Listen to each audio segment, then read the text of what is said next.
Baik, kita mulai saja ya. Sebelumnya, apakah suara Ibu sudah dapat terdengar jelas? Sudah, Bu. Baik, untuk anak-anak yang belum on cam, tolong on cam ya. Kita sama-sama on cam ya, biar enak kelihatannya.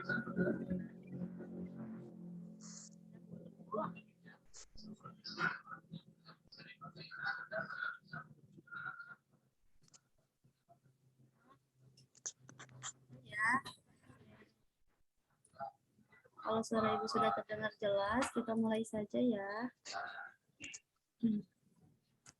Baik, bismillahirrahmanirrahim. Assalamualaikum warahmatullahi wabarakatuh. Waalaikumsalam warahmatullahi wabarakatuh. Nah, gimana kabarnya anak-anak semua? Baik, alhamdulillah, Ibu. Alhamdulillah baik, Bu. Alhamdulillah, semoga kita semua selalu diberikan kesehatan, kelancaran dalam segala urusannya, dan semoga selalu dalam lindungan Allah Subhanahu wa Ta'ala. Amin.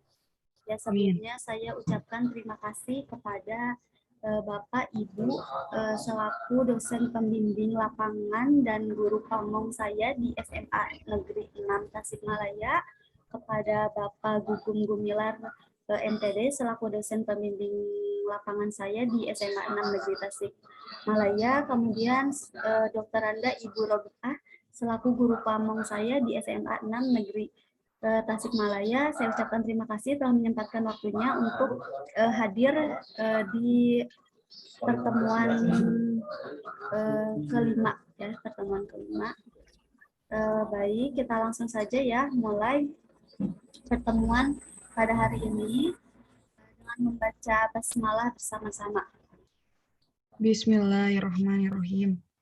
Bismillahirrahmanirrahim. Alangkah baiknya sebelum memulai pembelajaran kita berdoa terlebih dahulu. Doanya bisa dipimpin oleh Nadia. Boleh Nadia tolong pimpin doa teman-temannya.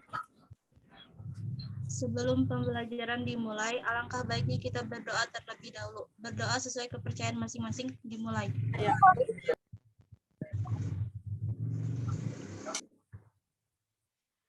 Berdoa selesai. Ya, baik, alhamdulillah ya. Sebelum kita mulai pembelajaran, alangkah baiknya anak-anak semua persiapkan alat tulis untuk mencatat pada pertemuan kali ini. Kemudian jangan lupa duduk di tempat yang sekiranya jangkauan sinyalnya itu baik, sehingga kita dapat menerima ilmu atau informasinya semaksimal mungkin ya. Misalkan berada di tempat yang jangkauan sinyalnya bagus, baik, sehingga bisa menerima informasi sebaik mungkin. Baik, langsung saja ya. Ibu akan share screen terlebih dahulu pada pertemuan kali ini.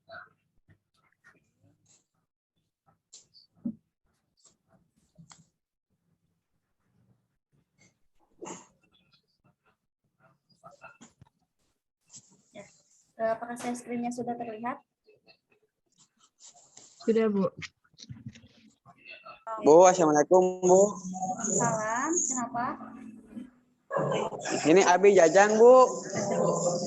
Boleh di-unmute dulu ya.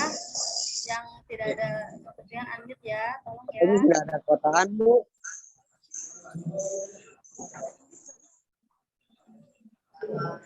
Gimana Bu? Nggak ada kuota Bu. Boleh ikut ke teman yang sampingnya, bisa kok satu room untuk berdua atau bertiga, boleh rame-rame. Kalau lagi di tempat yang sama.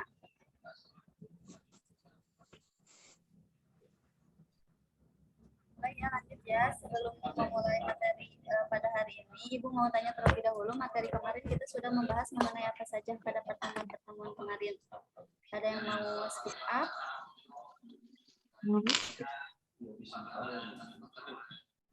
Ya, Besar. kita membahas apa aja? Siklus akuntansi perusahaan jasa. Ya, kita membahas mengenai siklus akuntansi pada perusahaan jasa. Salah satunya di pertemuan pertama, kita membahas mengenai karakteristik perusahaan jasa. Kemudian pada pertemuan kedua, kita membahas mengenai tahap pencatatan akuntansi pada perusahaan jasa. Kemudian kita membahas mengenai buku besar, dan sekarang kita akan membahas mengenai neraca saldo. Ya, sebelumnya ada yang sudah tahu apa itu pengertian dari neraca saldo? Ya. Ada yang sudah baca-baca terlebih dahulu apa itu neraca saldo? Ada yang tahu? Ada yang mau berargumen?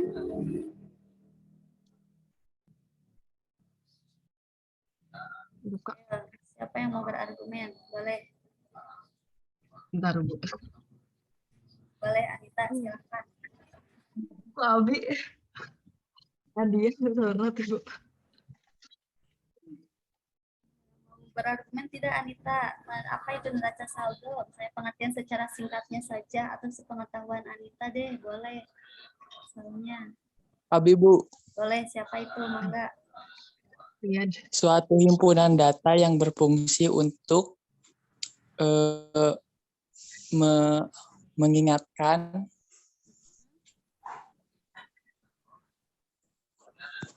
Mengingatkan apa? berfungsi untuk kalau lebih mengingatkan untuk mempermudah mencari data nasabah. Oke. Bagus ya, cukup ini ya, masih sedikit kurang lengkap ya. Oke, Ibu tambahkan saja ya. Jadi pengertian dari MDR betul ya, cakupan data-data. Nah, jadi pengertian yang tepatnya itu neraca saldo itu adalah kumpulan daftar-daftar, kumpulan akun atau kumpulan daftar-daftar yang memuat seluruh saldo dari akun-akun yang terdapat dalam buku besar. Jadi cakupannya itu daftar-daftar yang terdapat dari buku besar itu dinamakan neraca saldo. Ya.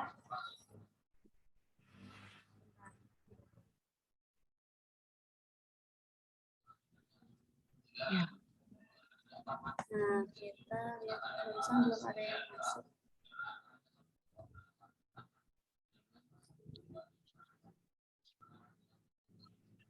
Nah, di sini ada pengertian dan kegunaan dari neraca saldo. Ini ada pengertian saldo terlebih dahulu.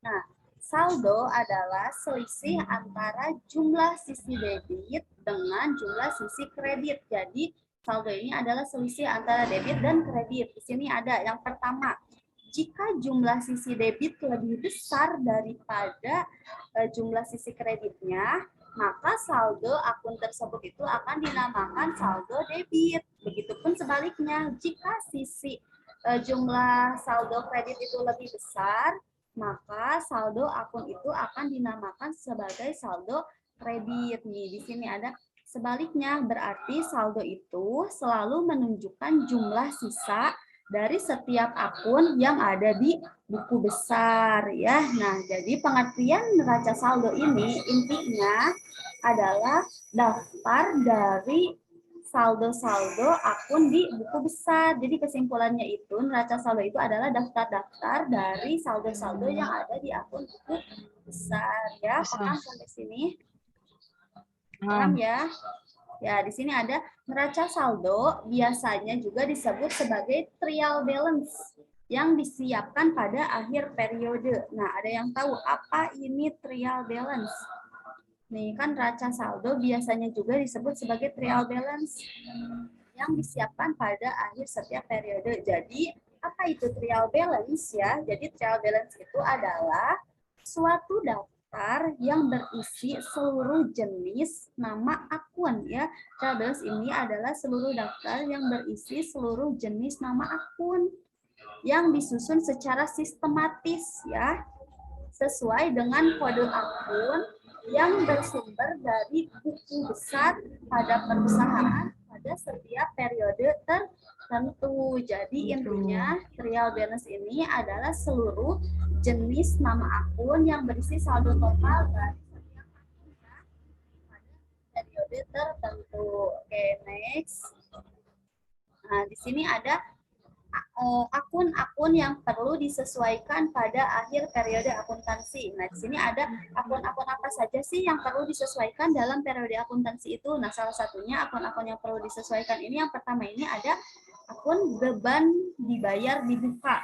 Ya, yang mana beban dibayar di muka, pendapatan diterima di muka, kemudian ada piutang pendapatan, ada beban yang masih harus dibayar, kemudian ada penyusunan aset tetap dan pemakaian perlengkapan ini, yang mana dari keenam ini itu pasti harus disesuaikan, perlu melakukan penyesuaian pada setiap akhir periode akuntansi. Jadi akun-akun yang 6 ini pasti dia itu perlu disesuaikan kembali di akhir periode akuntansi. Jadi di sini ada akun-akun yang perlu disesuaikan pada akhir periode akuntansi ini, salah satunya yaitu ini, beban dibayar di muka. Nah, maka di akhir periode akuntansi ini dia akan disesuaikan kembali. Misalnya ada beban pendapatan, kemudian ada penyusunan aset tetap, ya, dan selanjutnya. Nah, di sini ada jurnal penyesuaian nanti untuk memasukkannya di jurnal penyesuaian. Nah, di jurnal penyesuaian ini ada tanggal, ada akun, ada ref, kemudian ada debit dan ada kredit, ya.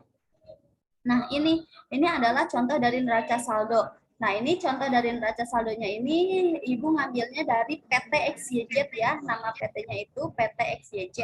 Nah, di mana neraca saldonya ini adalah periode per September tahun 2019. Ya, di sini ada keterangannya nomor akun. Nomor akunnya ini adalah 101, ya. Nomor akunnya itu diisi sesuai dengan tanggal transaksi masuknya. Kita isi di sini nomor akun 101. Kemudian jika ada transaksi lagi, tulis transaksi keduanya misalnya 102, atau di tanggal 2-nya nggak ada, langsung ke 103. Ya, nah di sini ada nama akunnya atau keterangannya. Misalnya di 101 ini keterangannya ini ada transaksi namanya kas, misalnya kas tulisnya di sini di nama akun. Kemudian jumlahnya atau pemasukannya masuknya itu di debit, ya, 2 juta. Di sini kalau ada hutang, kalau ada piutang masuknya di kredit, kalau tidak ada berarti kosong, ya, kreditnya. Kemudian nomor selanjutnya di bawah, kalau neraca saldo itu tinggal dimasukkan saja, dimasukkan ke dalam tabel sesuai dengan nama, sesuai dengan kolom-kolomnya. Di sini ada 103 keterangannya, nama akunnya itu di sini ada piutang dagang, ya, ada piutang dagang keterangannya. Di sini masuknya ke dalam saldo debit, ya, 500.000, jumlahnya 500.000. Kemudian di sini ada utangnya enggak, ada piutangnya enggak. Kalau enggak ada berarti kosong lagi, dikosongkan. Kalau tidak ada utang, ya, tidak ada kredit. Kemudian di sini ada 104. Nama akunnya atau keterangannya itu berupa persediaan barang dagang. Masuknya ke dalam saldo akun debit, yaitu senilai 6 juta rupiah. Nah, kemudian di sini ada hutang dagang. Yang namanya hutang itu pasti disimpannya di mana? Di kolom kredit. Iya, betul. Kalau hutang itu di kolom kredit, kalau yang namanya pendapatan atau pemasukan itu masuknya di kolom debit. Debit, ya. Nih, di sini ada hutang dagang sebesar 1 juta rupiah, tulisnya di kolom kredit. Kemudian modal juga itu masuknya ke dalam apa? Debit atau kredit? Modal. Kredit. Iya, masuknya ke dalam kredit. Nah, modalnya itu senilai 7 juta rupiah. Ada, ya. Nah, di sini ada privat PT, tinggal dimasukkan saja dari soal-soal keterangannya, masukkan saja sesuai dengan debit atau ke kredit, pendapatan atau pengeluaran, pemasukan atau hutang, kita masukkan saja. Tinggal ini yang membedakannya di neraca saldo. Kemudian ditotalkan, debit pemasukannya ada senilai 10.800.000 totalnya. Kemudian yang kredit juga sama 10.800.000. Kalau balance, kalau seimbang, maka ini neraca maka perhitungannya itu benar, ya. Kalau sudah balance, kalau sudah seimbang, sesuai, maka itu benar. Kalau jika tidak sesuai, misalkan di sini 10.800.000, misalnya di sininya 7 juta, berarti kan tidak seimbang, berarti ini artinya ada kesalahan dalam perhitungannya. Maka cara untuk memperbaiki kesalahannya itu kita harus menjumlah ulangan lagi yang dari atas, kolom-kolom atau total-total saldo-saldo di atas. Misalnya takutnya ada kekeliruan sehingga nilainya tidak balance. Nah, tapi kalau sudah balance berarti sudah benar, ya. Next. Nah, di sini ada prosedur pengisian neraca saldo, ya. Prosedurnya di sini ada contohnya itu piutang usaha, ya. Piutang usaha nomornya 12, nomor 12. Nah, di sini ada tanggal Agustus tahun 2006, ya. Contohnya itu di bulan Agustus tahun 2006. Di sini tanggalnya itu tanggal 13 Agustus tahun 2006. Di sini ada keterangannya itu atau nama akunnya itu yaitu pendapatan. Pendapatannya itu senilai 4.800.000. Ya, kemudian di tanggal 18 ada lagi masuk pendapatan pada tanggal 18 Agustus nih. Ya. Ada lagi pada tanggal 18 Agustus ini ada pendapatan lagi senilai 8.400.000. Nih, ini kan ada dua kolom ya, kemarin Ibu sudah menjelaskan. Ada yang disebut dengan bentuk T, ada kolom bentuk T, kemudian ada bentuk kolom skonto, ya kan? Ada skonto, kemudian ada stapel. Kalau skonto itu terdiri dari dua kolom. Kalau stapel itu terdiri dari 3 kolom atau lebih, 3 kolom, 4 kolom, itu disebutnya stapel. Kalau bentuk T itu hanya ada 1 kolom. Nah, ini ada 2 kolom. Kita lihat nih, di sini 1 kolom, tanggal, keterangan, red, dan debit. Kemudian ada 1 kolom lagi, di sini juga ada tanggal, keterangan, dan kredit. Ini 2 kolom. 2 kolom ini disebutnya sebagai bentuk skonto. Skonto ini adalah terdiri dari 2 kolom ya. Ini jenis skonto ini adalah jenis kolom skonto. Nah, yang mana di sini pada tanggal 18 Agustus tahun 2006 juga di sini ada pendapatan. Pendapatannya itu senilai 8.400.000. Kemudian di sini ada tanggal 30 masuk lagi pendapatan senilai 3 juta. Nah, kemudian ini ditotalkan pendapatan pada tanggal 13 sampai tanggal 30 ini totalnya ini sebesar 16.200.000. Ya, nah kemudian di sini ini kan masuknya ke dalam saldo debit. Nah, di sini ada juga pemasukan ke saldo kreditnya, ada masuk saldo kredit. Nah, saldo kreditnya ini pada tanggal 16. Pada tanggal 16 Agustus tahun 2006, nah ada pembelian berupa perkakas ya, ada pembelian berupa perkakas sebesar 4.800.000. Kemudian di tanggal 23 juga ada pembelian atau pengeluaran pembelian perkakas lagi senilai 3.600.000. Di tanggal 30 juga ada pembelian perkakas lagi senilai 4 juta ya, senilai 4 juta. Jadi ditotalkan pengeluaran atau pembelian yang terjadi pada tanggal 16 Agustus, 23 Agustus dan 30 Agustus itu sebesar ini 12.400.000 rupiah. Nah, di sini saldo debitnya sisanya itu 3.800.000. Dari mana ini 3.800.000? Nah, 3.800.000 ini dari pengurangan saldo debit dengan saldo kredit. Di sini saldo debitnya itu senilai 16.200.000 dikurangi saldo kreditnya itu sebesar 12.400.000. Jadi sisa saldo debitnya itu adalah sebesar 3.800.000 rupiah. Paham ya? Sampai sini paham? Insya Allah. Ya, oke lanjut ya. Nah, di sini ya, jadi tinggal dipindahkan saja di sini nih. Perusahaan Kaya Hati. Di sini ada neraca saldo per 31 Desember 2006. Nah, di sini kode akunnya 12. 12 ini dari mana? Dari sini nomornya. Nomor yang di atas ini dipindahkan ke sini ke kode akun. Nah, di sini ada nama akun atau nama rekeningnya itu di sini tulisannya apa? Piutang usaha. Nah, piutang usahanya ini sisa dari saldo debit itu dipindahkan ke sini. Ini ditarik garis panah merah. Jadi masuknya ke sini piutang usaha debit sebesar 3.800.000. Oke, next kita percepat ya waktunya. Nah, di sini. Lanjut di sini yang tadi piutang usaha. Ini Agustus tahun 2006 tadi tanggal 13 ada pendapatan jasa sebesar 4.800.000. Kalau di sini tinggal dimasuk-masukkan saja sesuai keterangan soalnya. Berarti kalau pendapatan masuknya ke debit, kalau pengeluaran masuknya ke kredit. Kalau pemasukan masuknya ke debit, kalau piutang itu masuknya ke kredit. Tinggal itu saja yang membedakannya. Berarti kalau pendapatan masuknya ke debit sebesar 4.800.000 berarti ditulisnya di debit. Berarti kalau ada pembelian perkakas, berarti perkakas itu artinya pembelian, artinya pengeluaran, berarti uang keluar. Kan ada uang keluar, ada uang masuk. Yang namanya uang keluar berarti itu ditulisnya di saldo kredit, berarti ditulis di sini. Pembelian perkakas sebesar 4.800.000. Seterusnya ke bawahnya juga di sini ada pendapatan jasa lagi sebesar 48.400.000. Di saldo debit. Kemudian ada pembelian perkakas lagi sebesar 3.600.000. Berarti ditulisnya di saldo kredit. Pokoknya setiap ada pengeluaran ditulisnya di kredit. Kalau pemasukan di debit kan ada uang masuk itu di debit. Berarti uang keluar itu di kredit. Tinggal masuk-masukkan saja. Nah, ini. Nah, seperti ini paham ya? Nah, ini piutang usaha sisanya 3.800.000. Ya, jadi tinggal dimasuk-masukkan ini tanggal 30 Agustus tahun 2006. Di sini ada pendapatan jasa. Pendapatan jasanya sebesar 3 juta rupiah. Nah, kemudian di sini tidak ada kredit di tanggal 30 Agustus. Kemudian tanggal 30 Agustus ada pembelian perkakas. Berarti ada uang keluar, itu ditulisnya di kredit sebesar 4 juta. Ini ditotalkan, sisanya ada 3.800.000 dimasukkan ke neraca saldo di sini. Jadi piutang usaha debitnya itu 3.800.000. Oke, next. Ini ada kas untuk memasukkan kas. Nah, ini juga tinggal masukkan saja semuanya sesuai dengan ini apa kolom-kolomnya sesuai dengan uang masuk atau uang keluarnya. Kita tinggal lihat uang masuk atau uang keluar. Di sini ada setoran Agus. Berarti yang namanya setoran itu artinya apa? Uang masuk. Yang namanya setor berarti kita menerima uang. Kalau yang namanya pembelian berarti uang keluar. Di sini ada setoran Agus berarti uang masuk dan ini ditulisnya di debit sebesar Rp26.200.000. Ya, di sini ada tanggal 1 Agustus tahun 2006. Di sini ada sewa gudang. Berarti sewa gudang itu adalah uang keluar. Berarti ditulisnya di sisi kolom kredit. Sisi kolom kredit di sini sewa gudang itu sebesar Rp19.200.000.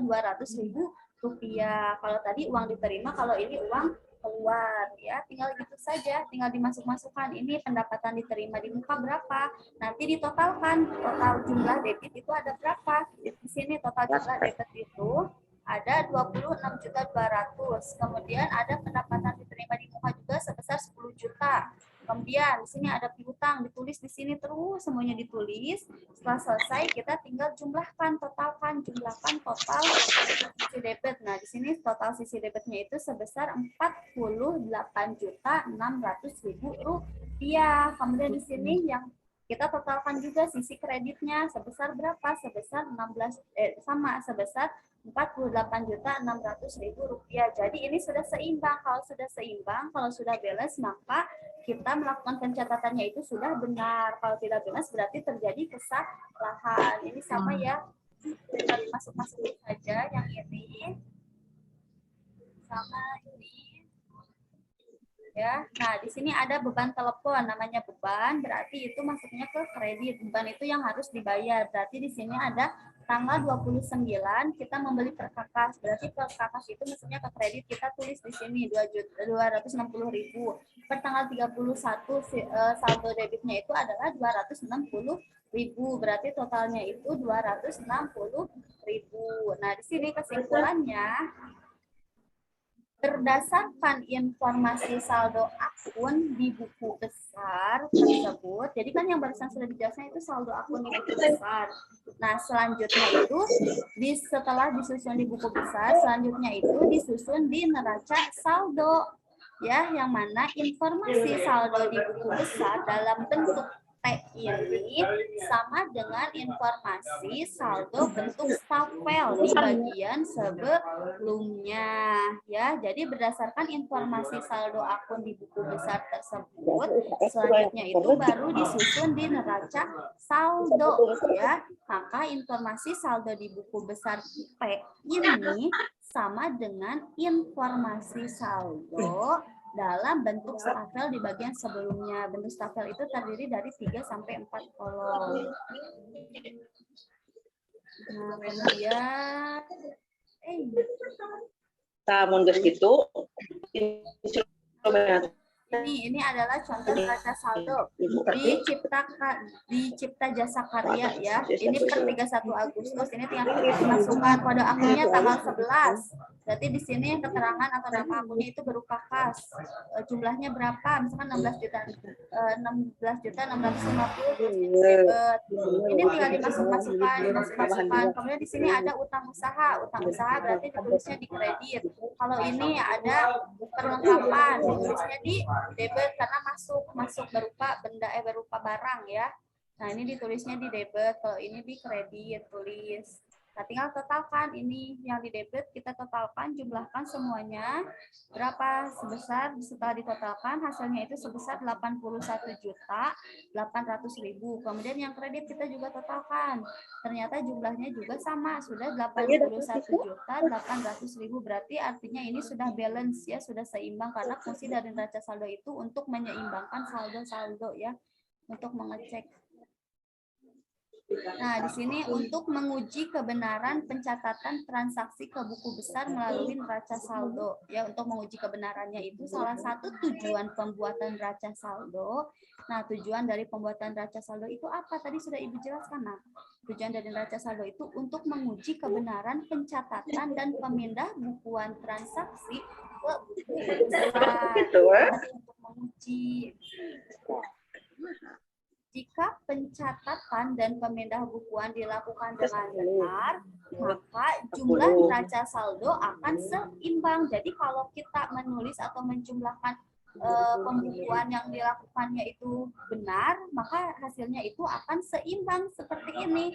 Seimbang atau balance. Nah, ini seimbang. Ini 81.800.000, maka yang kreditnya juga 81.800.000. Jadi ini seimbang, maka artinya ini sudah benar ya. Nah, pemindah bukuannya itu dilakukan dengan benar. Jadi ketika sudah seimbang, maka neraca saldonya itu akan seimbang kalau dilakukannya itu dengan benar. Ya. Kita lanjut. Waktunya tinggal 10 menit lagi. Oke.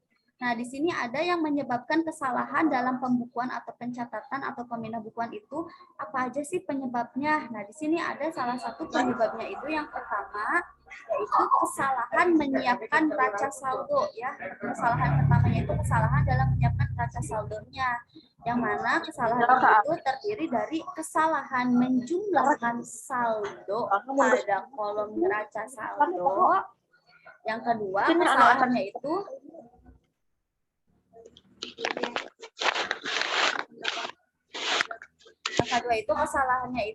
kesalahan mencatat angka ke neraca saldo. Kemudian yang ketiga itu saldo debit pada buku besar ditulis sebagai saldo kredit di neraca saldo, begitu ataupun sebaliknya. Jadi penyebab terjadinya kesalahan itu bisa terjadi dari mana? Misalkan yang pertama itu bisa terjadi dari saldo debit yang di buku besar itu harusnya saldo debit itu ditulisnya di kolom debit, tapi kita malah menulisnya di kolom kredit, maka itu akan jelas nanti hasilnya itu akan salah, hasilnya itu akan tidak seimbang atau tidak balance. Nah, kalau seperti itu yang menyebabkan kesalahannya itu ini saldo debit pada buku besar ditulis sebagai saldo kredit di neraca saldo. Harusnya saldo debit yang ada di buku besar itu harusnya ditulis ulang lagi di neraca saldo itu ya saldo debit. Jadi kalau di buku besar saldo debit ya berarti di neraca saldo juga ditulisnya saldo debit. Jangan sampai saldo debit pada buku besar itu ditulisnya saldo kredit di neraca saldo ataupun sebaliknya, maka itu akan. Oke, kita mulai ya, lanjut lagi untuk pembahasan materi neraca saldo. Waktu kita sebentar lagi, sambil menunggu yang lain, kita mulai saja ya. Share screen lagi, sebentar. Nah, oke, di sini lanjut ya, agak dipercepat. Nah, kemudian yang kedua ada kesalahan yang terdapat di buku besar. Yang pertama yaitu ada kesalahan perhitungan saldo, kemudian yang kedua itu ada kesalahan pemindahan bukuan, yang mana transaksi itu dicatat ke akun yang salah. Kemudian yang ketiga, kesalahan mencatat transaksi di buku besar, antara lain yaitu kesalahan mencatat jumlah saldo. Nah, jadi penyebab kesalahannya itu yaitu ini, poin-poinnya ini, kesalahan-kesalahan yang menyebabkan terjadinya kesalahan sehingga total jumlahnya itu tidak balance, yaitu ini yang menyebabkan kesalahan. Yang pertama ada kesalahan dalam perhitungan saldonya, kemudian kalau tidak dalam perhitungan saldonya itu yaitu kesalahannya dalam pemindahan bukuan. Kita lanjut. Di sini ada cara menemukan kesalahan melalui neraca saldo. Cara untuk menemukan kesalahan melalui neraca saldo ini, yang pertama, periksa kembali kebenaran neraca saldo dengan menjumlahkan ulang sisi debit dan kredit. Jadi kita ini nih, kita jumlah ulangkan ini sisi debit, kita jumlahkan berapa totalnya, kemudian kita jumlah ulangkan lagi sisi kredit, total jumlahnya berapa. Setelah kita menemukan hasilnya balance atau sama atau seimbang, maka berarti itu tandanya sudah benar ya. Cara mengecek kesalahannya itu seperti itu. Kemudian yang kedua, periksa kembali kebenaran neraca saldo dengan membandingkannya terhadap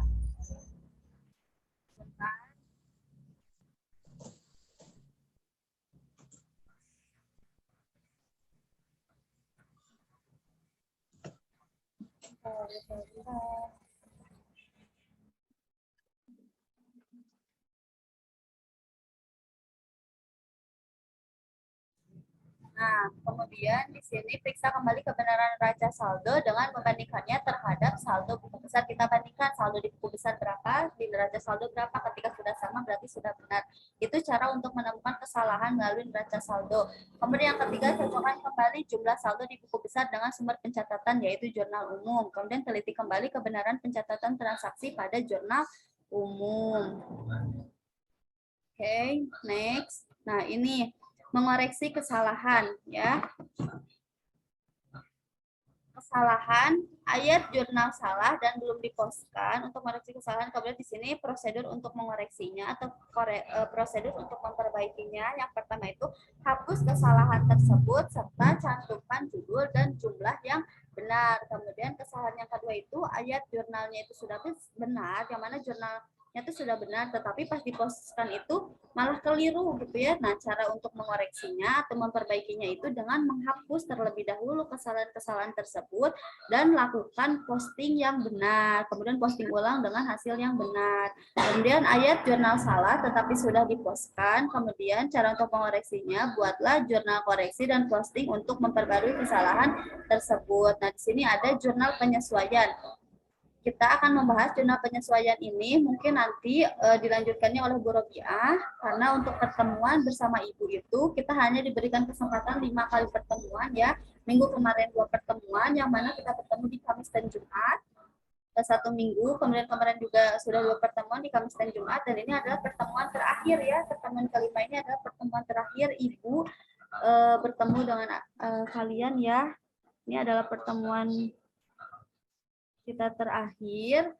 Jadi untuk pertemuan bersama Ibu, Ibu hanya membahas mengenai bab pada siklus akuntansi perusahaan jasa ya, di bab 3 mengenai tahap pencatatan sampai ke tahap pengikhtisaran untuk tahap jurnal penyesuaian, laporan keuangan, kertas kerja dan lainnya. Mungkin itu akan dilanjutkan dibahas atau disampaikan oleh Ibu Robiah selaku guru mata pelajaran ekonomi atau akuntansi di SMA 6. Nah, berhubung waktunya sudah mau habis, tinggal 3 menit, mungkin ada yang ingin ditanyakan, silakan boleh langsung speak up atau melalui chat. Barusan Ibu sudah mendapatkan chat dari Nadia, katanya mohon maaf tidak bisa join, tapi dia mengirimkan pertanyaannya melalui chat karena sinyalnya sedang tidak bagus katanya. Jadi gini pertanyaan dari Nadia.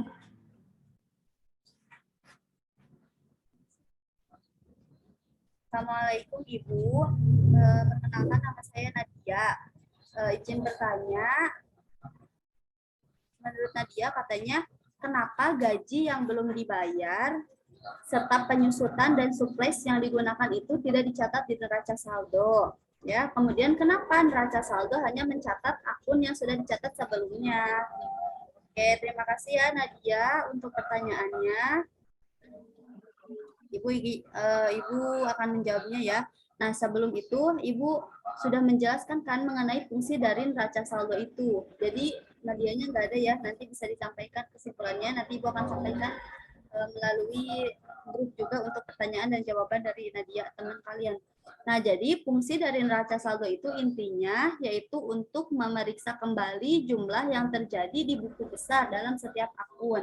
Yang mana neraca saldo itu tugasnya itu untuk melihat keseimbangan antara debit dan kredit. Jadi fungsi neraca saldo itu untuk melihat keseimbangan sisi kredit dan debit. Yang mana neraca saldo itu merupakan tahap setelah buku besar. Ingat ya, neraca saldo itu adalah bukan tahap terakhir dari pencatatan, bukan ya, karena setelah neraca saldo itu akan ada yang namanya laporan keuangan.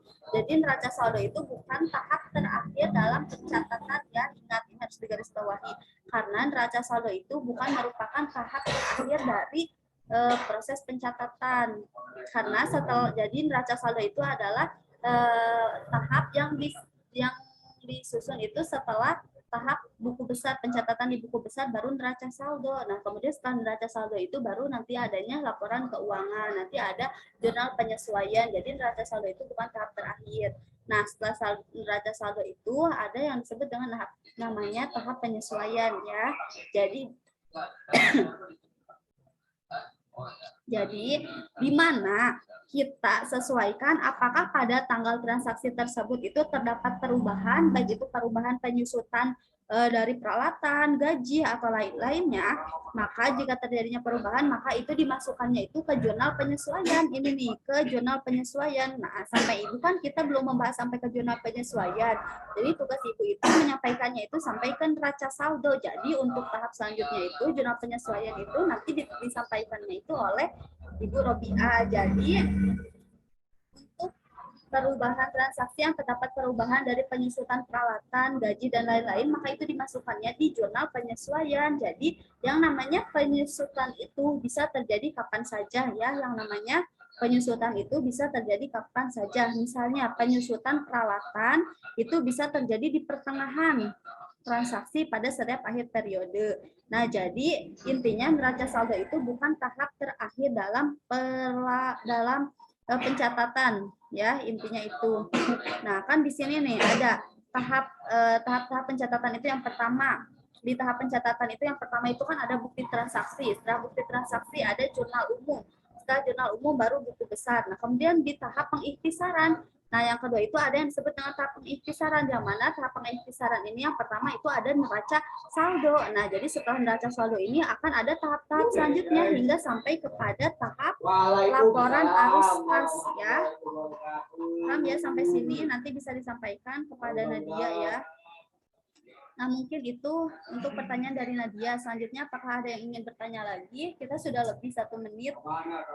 Bagaimana, ada yang ingin bertanya lagi? Jika tidak, kita akan tutup saja. Mungkin di sini ada kalian yang akan berangkat ke sekolah ya, shift siang atau shift bagian kedua. Kalau tidak ada, kita akan tutup ya. Tapi jika ada, boleh 1 pertanyaan. Ada yang bertanya lagi atau cukup? Cukup, Bu. Udah, Cukup. Bu. Ya, cukup ya. Terima kasih. Ayo kita ini dulu, foto bersama dulu. Kita akan shoot. Semuanya mohon on cam. Oke.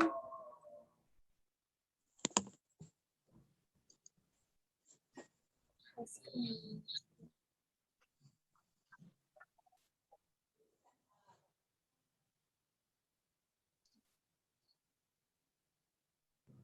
Ya udah ya, terima kasih.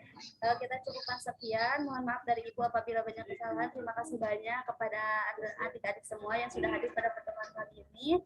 Selamat melanjutkan aktivitasnya. Tetap semangat. Semoga cita-cita yang kalian impikan, yang kalian bayangkan bisa tercapai. Mohon maaf apabila banyak kesalahan dari Ibu. Terima kasih. Wassalamualaikum warahmatullahi wabarakatuh. Waalaikumsalam warahmatullahi wabarakatuh. Ya, boleh close ya, boleh keluar. Assalamualaikum, Bu.